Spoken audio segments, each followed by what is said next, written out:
এনএসআইআর নিয়ে online tribunal portal চালু। এবার ঘরে বসেই আপিলের সুযোগ ভোটারদের। তৃতীয় সাপ্লিমেন্টারি তালিকা প্রকাশের সঙ্গেই বড় পদক্ষেপ নিল ইলেকশন কমিশন অফ ইন্ডিয়া। শনিবার রাত থেকেই চালু হয়ে গেল এনএসআইআর সংক্রান্ত ট্রাইব্যুনালে আবেদন করার অনলাইন পোর্টাল। এর ফলে ভোটার তালিকায় নাম অন্তর্ভুক্তি বা বাদ পড়া নিয়ে যে কোনো অভিযোগ এখন সরাসরি ট্রাইব্যুনালে জানাতে পারবেন সাধারণ ভোটাররা।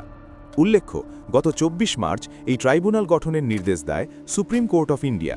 সেই নির্দেশ অনুযায়ী নির্বাচন কমিশন ইতিমধ্যেই অবসরপ্রাপ্ত বিচারপতিদের নিয়ে রাজ্যের ২৩টি জেলার জন্য মোট ১৯টি ট্রাইব্যুনাল গঠন করেছে। কমিশন সূত্রে জানা গেছে, কোন জেলায় কখন ট্রাইব্যুনাল বসবে তা খুব শীঘ্রই নির্ধারণ করা হবে। নতুন ব্যবস্থায় ভোটার তালিকায় নাম অন্তর্ভুক্তি বা বাতিল সংক্রান্ত বিষয়ে জুডিশিয়াল আধিকারিকদের সিদ্ধান্তে অসন্তুষ্ট হলে ট্রাইব্যুনালে আপিল করা যাবে। এমনকি সাপ্লিমেন্টারি তালিকায় নাম বাদ গেলেও আবেদন করার সুযোগ থাকছে। কিভাবে করবেন অনলাইনে আবেদন? আবেদন প্রক্রিয়াও রাখা হয়েছে সম্পূর্ণ অনলাইন ভিত্তিক। এজন্য প্রথমে ইলেকশন কমিশন অফ ইন্ডিয়ার অফিসিয়াল ওয়েবসাইটে গিয়ে লগ করতে হবে। এরপর election register in electoral role অপশনে ক্লিক করে under adjudication submit appeal of individual বিভাগে যেতে হবে। সেখানে আবেদনকারীর নাম, এপিক নম্বর, সঠিক ঠিকানা ও পিনকোড দিতে হবে। ঠিকানা রেখার ক্ষেত্রে ২৫০ শব্দের সীমা নির্ধারণ করা হয়েছে।